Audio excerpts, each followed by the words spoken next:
kasih Anda masih bersama kami dalam Berita Papua hari ini. Untuk Anda yang baru saja bergabung, akan kami sajikan kembali 3 berita utama.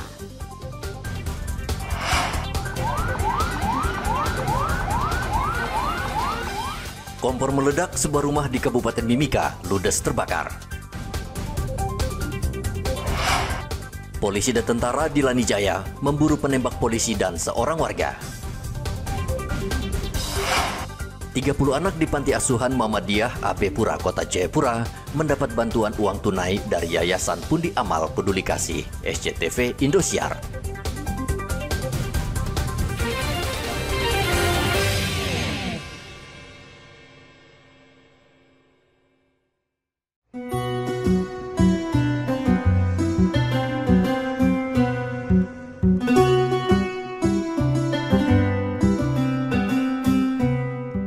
Yayasan Pundi Amal Peduli Kasih SCTV Indosiar kembali memberikan bantuan kepada panti asuhan di seluruh Indonesia. Kali ini, bantuan diserahkan ke Panti Asuhan Muhammadiyah AB Pura di Jalan Awiyo, Distrik AB Pura, Kota Jayapura, Provinsi Papua.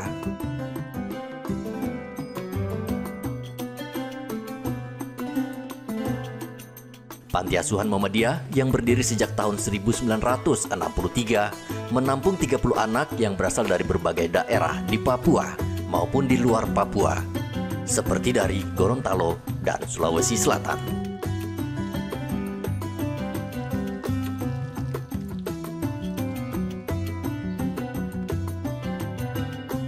Panti Asuhan ini memiliki jenjang pendidikan dari SD hingga sudah perguruan tinggi.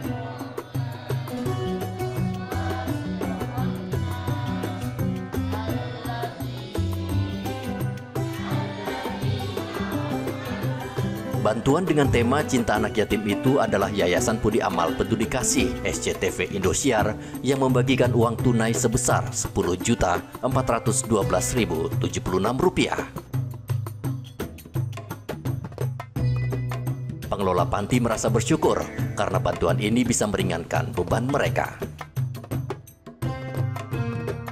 Mereka berharap semakin banyak donatur sehingga bisa membantu keberlangsungan pengelolaan di panti asuhan dalam membiayai kehidupan anak-anak di panti asuhan. Sebelumnya kami ucapkan terima kasih banyak. Kami mewakili Panti Asuhan Muhammadiyah telah berbagi atau menyisikan sebagian rezekinya untuk kami Panti Asuhan Muhammadiyah. Mudah-mudahan apa yang diberikan bermanfaat untuk kami dan membawa berkah untuk kita semua. Terima kasih banyak. Semoga SCTV selalu jaya, semakin maju dan sejahtera untuk kalian semuanya. Bantuan Rp10.412.076 nantinya akan digunakan untuk kebutuhan sehari-hari anak-anak di panti asuhan. Rian Tonai melaporkan dari Kota Jayapura, Papua.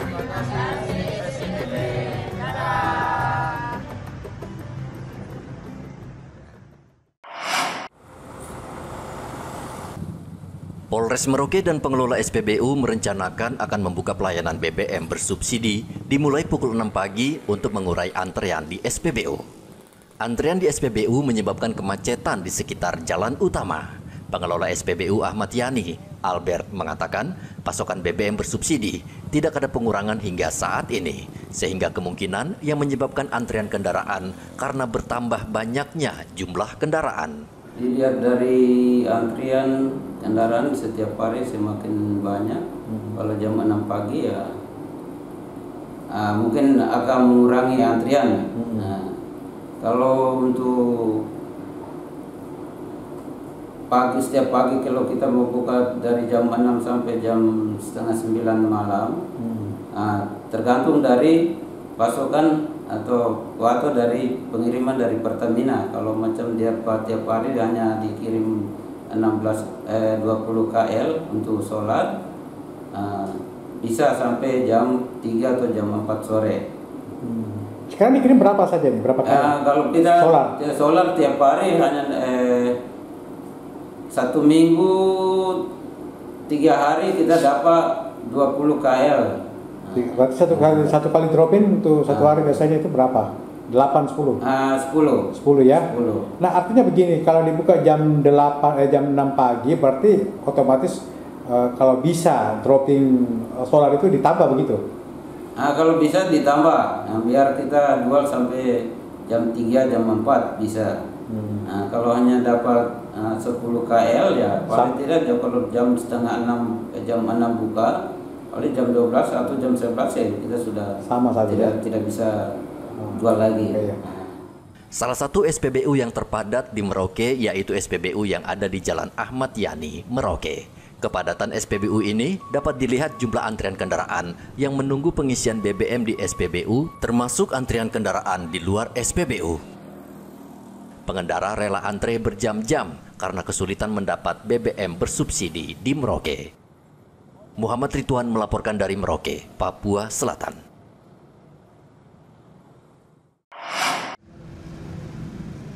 Dinas Kesehatan Kota Jayapura menyerahkan 4 mobil ambulans untuk Puskesmas dan RSUD Ramela, Muara Tami.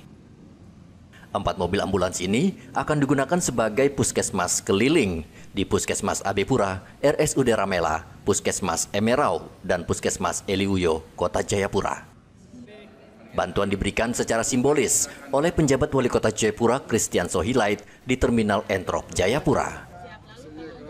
Mobil ambulans ini sudah dilengkapi peralatan medis dan dibiayai dari dana alokasi khusus Dinas Kesehatan Kota Jayapura senilai 2,9 miliar rupiah. Ini memang dengan mobil yang ada kita benar-benar terbatas ya, dan kadang-kadang mobilnya sudah mogok gitu ya, sehingga kita benar-benar mau peremajaan lah. Jadi supaya mobil itu benar-benar layak digunakan oleh nakes kita yang menjadi ujung tombak pelayanan di Dinas Kesehatan. Untuk mobil ini senilai 2.969 juta rupiah dari total dana alokasi khusus tahun 2024 Dinas Kesehatan Kota Jayapura senilai 21.707 juta 603 ribu rupiah. Sudah lengkap dengan alat-alat? Kalau puskesmas keliling ya Pak, memang sederhana ya, karena bukan ambulan emergensi. Kalau ambulan emergensi yang lebih lengkap. Direktur RSUD Ramela, Melva Desinta Sirait, mengatakan mobil ambulans ini sangat membantu dalam menyelamatkan nyawa pasien saat diangkut dari rumah maupun lokasi kejadian hingga ke rumah sakit. Kita berharap dengan adanya ambulans ini bisa meningkatkan upaya penyelamatan bagi pasien-pasien kami di Ramela. Demikian. Untuk di Ramela sendiri ambulannya berapa banyak? Sebenarnya untuk di Ramela sendiri ambulans itu cuma ada satu yang milik Ramela, yaitu hibah dari Dinas Kesehatan Provinsi Papua. Namun saat ini Bapak Ibu bisa melihat ada satu mobil ambulans itu adalah milik Puskesmasko yang dipinjamkan oleh karena kami tidak memiliki ambulan. Nah puji Tuhan untuk pertama kalinya Rumah Sakit Ramela mendapat dana DAK pada tahun 2024 dan kami meminta untuk dibelikan sebuah mobil ambulans emergensi sebagai salah satu standar rumah sakit memiliki ambulans emergensi. Kalau yang satu lagi adalah ambulans transport. Selain 4 mobil ambulans, Dinas Kesehatan Kota Jayapura juga menyiapkan layanan Public Safety Center secara gratis. Masyarakat bisa memanfaatkannya dengan menghubungi nomor telepon 119 jika dalam keadaan darurat. Hendra melaporkan dari Kota Jayapura, Papua.